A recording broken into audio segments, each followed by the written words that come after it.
Okay, thank you, Janet. And I just wanted to welcome everybody to this webinar and also the people in the room with me as well. If you have any questions as I go, just let me know. Otherwise, enjoy the show. So today we are going to do a portfolio webinar, and it's called The Story of You.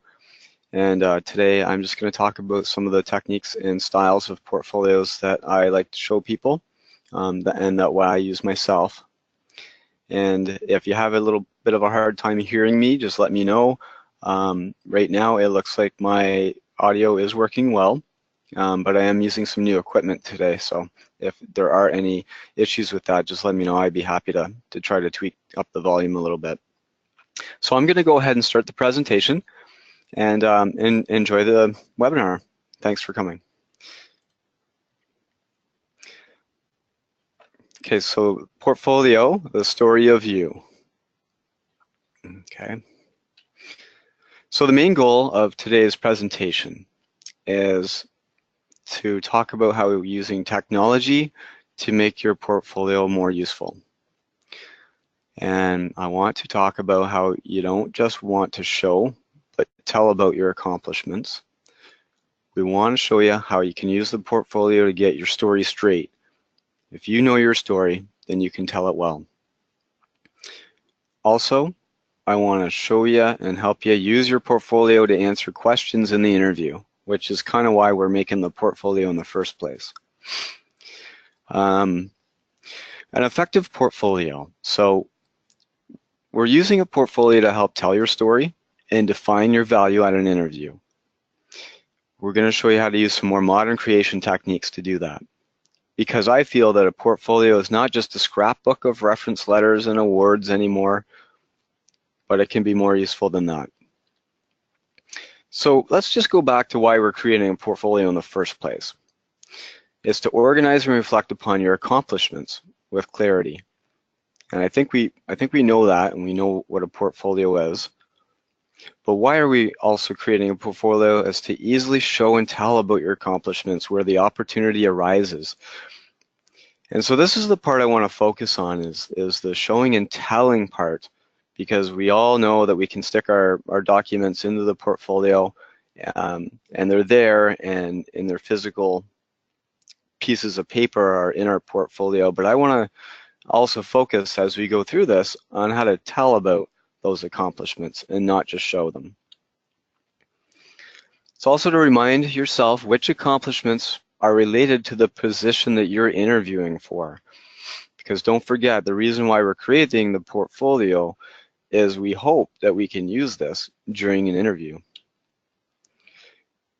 And we all know that it is to provide proof of accomplishments, so that's nothing new here. So the goal, I feel, of the portfolio is to present some tangible examples of your accomplishment. Now, accomplishments versus experiences. So the portfolio should distinguish between experiences such as duties and tasks and accomplishments that define the value of the time spent in a position. So the showing part is where you basically have your credentials, your awards, your reference letters, or anything else that you've acquired through your career stuck into some binder, and you can show that to people who ask you if they'd like to see anything in there, or if you'd like to show them your awards or newspaper article or anything that you have to show them that might be impressive. I want to talk about that's using it more to tell about these items and the usefulness and the value of them. So we'll talk about different types of portfolio, and I'm always going to come back to the whole telling your story concept as we go through this in every step of the way. So we know that the traditional style of a portfolio is basically a scrapbook, or I like to call it a dumpster of awards and credentials and reference letters in their physical form. So, but I like to give that a little bit of twist, and I call it the modern concept, I guess, because it is a little bit different. And I like to talk about the portfolio as a story, right, of you, or a chronicle of your career, and more importantly, the accomplishments that you had in your past experiences. And the goal really is for you is to know your accomplishments well and define the value of them. And then even further is to connect those accomplishments and value to the job that you're interviewing for. And so there's a few different types of portfolios. We have the table of content style, the TOC. We have a roadmap style, a timeline style, and a storyboard style. So we'll just go over those different styles here a little bit. So the traditional table of content style is basically you have a mission statement, a career summary, the goals, a resume, some samples of your work, awards and honors, degrees and educational qualifications, letters of references. So that is the traditional style of a portfolio, and it is useful in that it has all of those elements in there, and they're easily able to pull those elements out when you need to, hopefully during an interview. Let's take a look at some other styles. So I like to call this one the roadmap style, and from the graphic here, it's just something I pulled off the internet, but it gives you a bit of an idea of the roadmap is good for newer entrants, I think, who wish to map out their careers. So the roadmap is where they want to go, and if they are a newer entrant, they will be asked where they want to be in 5 or 10 years, and so the roadmap style should help to answer that question. You can do a little bit of design on this too. This is just done in PowerPoint, and so you can build yourself a really neat visual of your roadmap, and you can put some text in here to remind you of what things you want to accomplish or what you have accomplished. And this is kind of a fun design, and it's great for new entrants because maybe they haven't accomplished a lot yet, and so the roadmap shows them where they want to go. So they're at point A, and point B would be where they want to ultimately end up in their career. Maybe not in 30 years, but maybe in the next 5 or 10 years. And so this roadmap style I find will help people just starting out in their career, and it doesn't even have to be that they're 100% sure of where they want to go, but the roadmap helps to answer the question that they will get at an interview. Where do you see yourself in 5 or 10 years? The timeline style that you see here in front of you is my favorite type. This style allows you to build a timeline of your accomplishments. I usually ask people to put their professional benchmarks at the top, and so they can stick them in on a timeline and literally just tell, as you can see, a story about their professional accomplishments. And so in here you might not have a lot of space to tell a whole story about a professional accomplishment, but you can make a comment about it, like increased sales or decreased costs or built a new software, or it could even be finished a graduate program. And there's a really good idea I have down at the bottom here of just create a separate page with the full story, because you want to know your story, because if you know your story well, you'll be able to tell it well. And people really like stories at interviews because they get a sense that you might have a degree or diploma, and a lot of people do, so that's not really that interesting for interviewers. So you need to have a story behind this, and again, the timeline portfolio style helps you to outline those stories well and to stick them in a timeline that helps you understand your background and where you want to go really well. Because if you understand your story really well and you know your story really well, you'll be able to tell your story really well. At the bottom of this timeline, I usually recommend putting your personal benchmarks, and so there might be things that you've done like volunteering or something you've learned on your own that will also be a personal accomplishment that you should put on your timeline. And then most importantly of all, which of these are related to the position you're applying to? And so that's why before you go into an interview, you can open this up and reflect on it and get a sense of what items in here are the employer that's interviewing you, which things in here are they going to be most interested in, and if you're asked certain questions, you might be able to use this timeline to explain your development. Here's a little bit more of a sophisticated timeline, which is more of the one I'd probably use. where it literally has all of the things that you've done. Now this one goes back from 2009 to now because you don't want to go back too far. But again, the examples I have here are, a certain job that you had, but then you have accomplishments, and that's the most important thing. In this case, you've built a new staff menu or manual, and then another job, and then we move on down the timeline, and you have an award for improving job satisfaction. We move down the timeline, you have another accomplishment of increasing participation in health and safety, and our promotion. Using the graphics, I think, makes this fun for people, and it gives them a really good visual, so when they're on their way into an interview, this will also help them remind themselves of what their story is and where they're coming from. And the visual can be really, really good for people because you're already stressed out, you're going into an interview. The last thing you need to look at is a bunch of text on a white piece of paper that outlines all of this stuff. This way, it gives you a sense of visual that you can think about in your mind as you're going through an interview. We all have awards and stuff like that stuffed into our scrapbook of a portfolio, but keep in mind though, is you do want to have a story behind each and every one of those items, and in this case, this will help you keep that story straight. And the most important thing you want to think of is which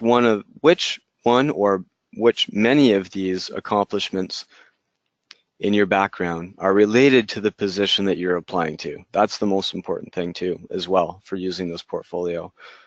Now, let's just talk a little bit about the technology piece here. This is created in PowerPoint, so each one of these elements is just another little image found in PowerPoint.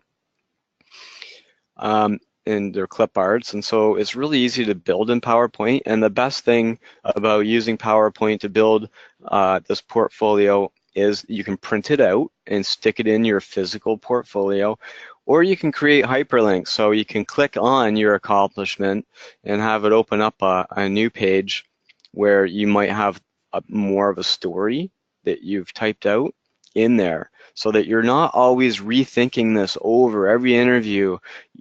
Why did I get that award? Or what did I do 3 years ago when I got that promotion? So you get your story straight, you put it on paper, and then you're not stressing yourself out trying to think about all those details over and over again all the time.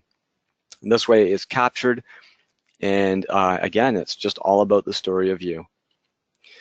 Now this is an example of a portfolio timeline that I found online, and this one's pretty sophisticated, but it's organized, and it has all of the things that this gentleman did that are noteworthy.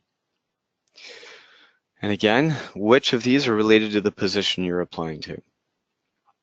And so this is a pretty sophisticated version of the timeline portfolio, but I think it's a pretty good one.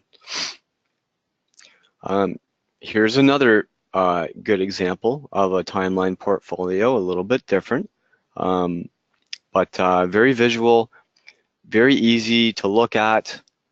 And again, it's a reminder for this person when they're going into interviews, what is their story and how does their background fit into the future of this position that they're applying to.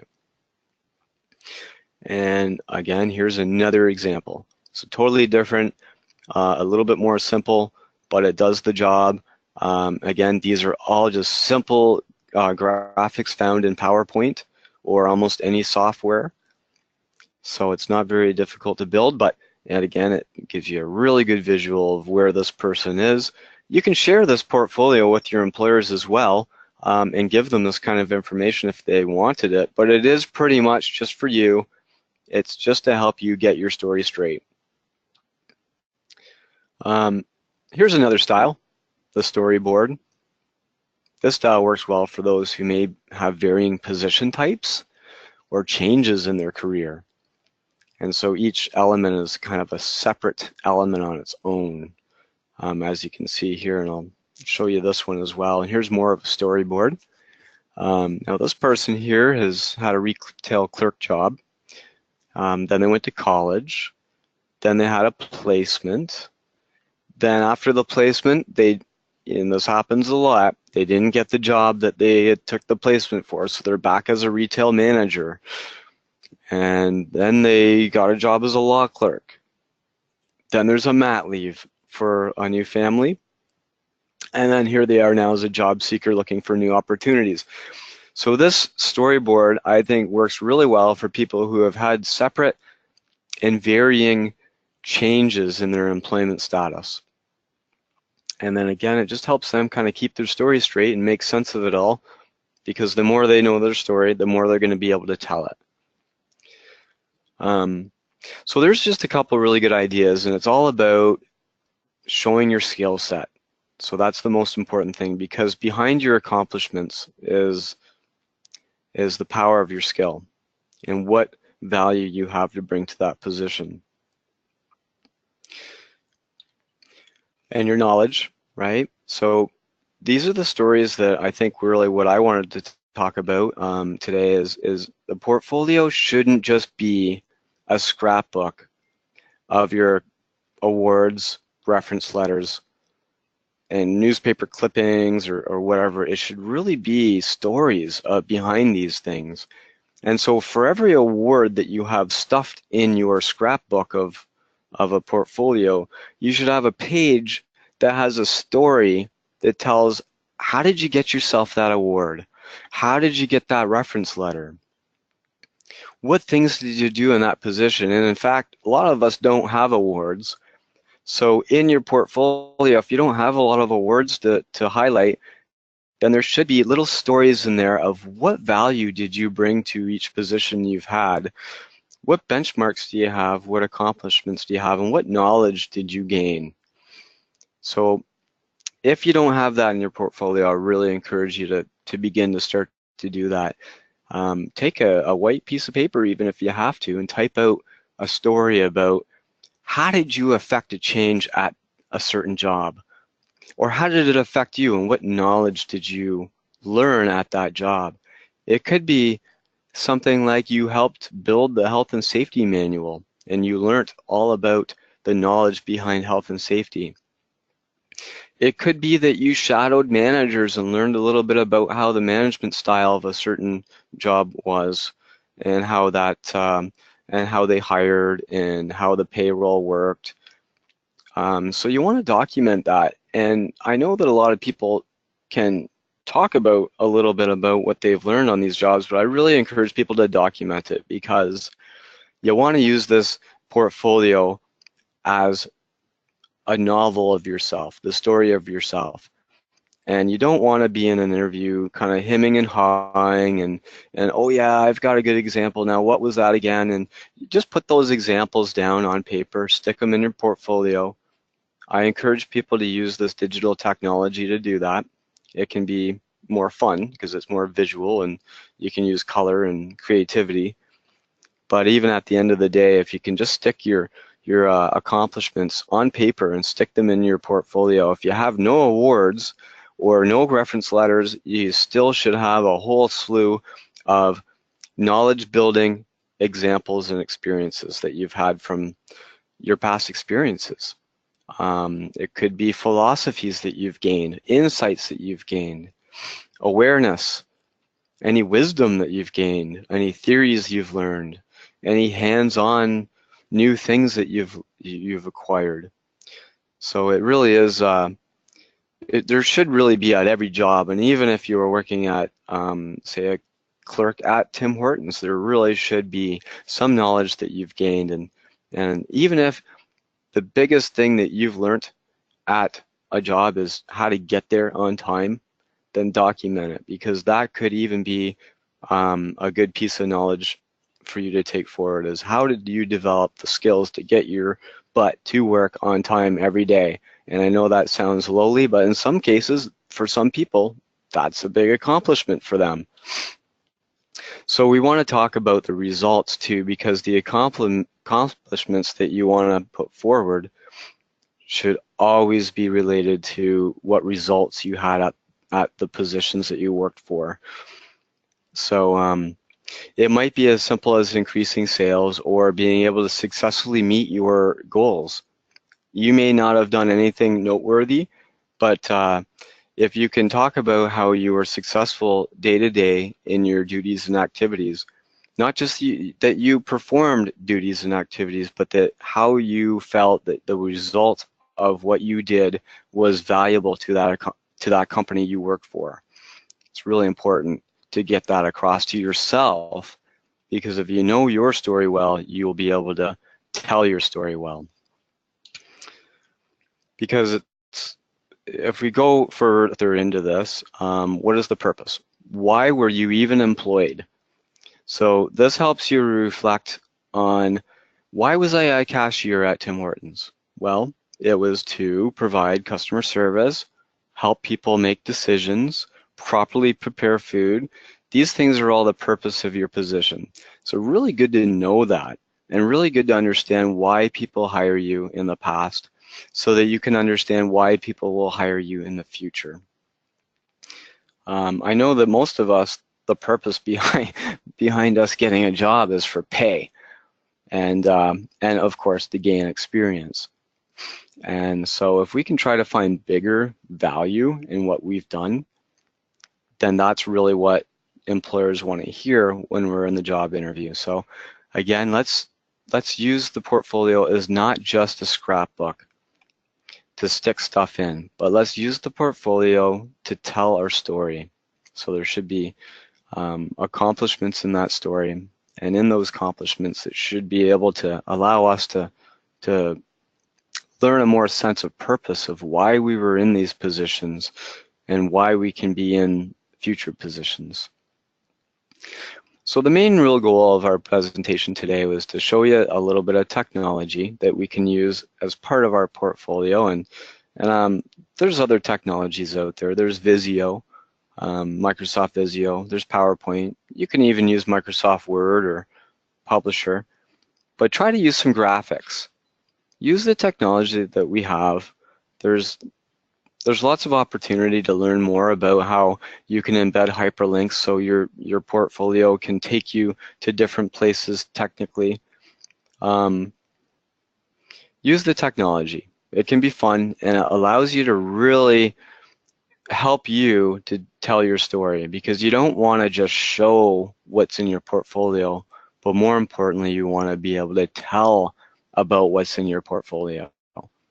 So you want to have stories behind every accomplishment, because, and I know I keep saying this, but this is the important thing. The idea behind the portfolio is not just to stick a bunch of stuff in there and leave it, but the idea, I believe, behind the portfolio is to get your story straight, right? Because if you know your story well, then you can tell it well. And you want to be able to go into an interview and be excited about every question you get, because you're hopefully going to be able to remember the stories that you've already jotted down and recorded in your portfolio, or you might even pull out your portfolio and show them the credentials or the accomplishments that you have. And while you're showing them an award, you can be telling them why you got the award, what it meant to you, what skills, what knowledge, and what purpose that it all has. And so if you can use your portfolio to answer questions in the interview, that's really the ultimate goal. Somebody asks you a question of, how do you know how to use Excel, for instance, and you can pull out an example of something that you've built in Excel, or a reference letter that talks about your skill in Excel. Well, that really is the main goal. And so really that's what I wanted to talk about today, and I know that we all have this technology, but I don't know if there's a lot of people using PowerPoint to build their portfolios in. And so, not that I'm trying to sell PowerPoint, but I think it's the easiest technology to use to do this. I'd be available too also to help people after the presentation if they have any questions about online portfolios and fully digital portfolios. But whether you do it all on paper, or you use a bit of digital and paper, or a little bit of both, the main idea I want to get across is you got to be telling stories, because that's what interests interviewers. And the portfolio is really just a way to help tell those stories with more ease and more confidence. So you're not always trying to recollect and remember things, and little details are gonna fade away. So you want to record them so that it's really easy for you to answer questions with conviction and confidence and with clarity. So that really is my portfolio for today. I wanted to keep it kind of simple. I'm not going to get into the complexities of the technology itself. I thought I'd wait and see if anybody has any questions after the presentation. I'd be happy to answer any technical questions about how to do that. Or I can send people a template of a portfolio that I've built at a later date if they wanted to have something that they could start with. And so for the most part, I do want to thank everybody for coming today.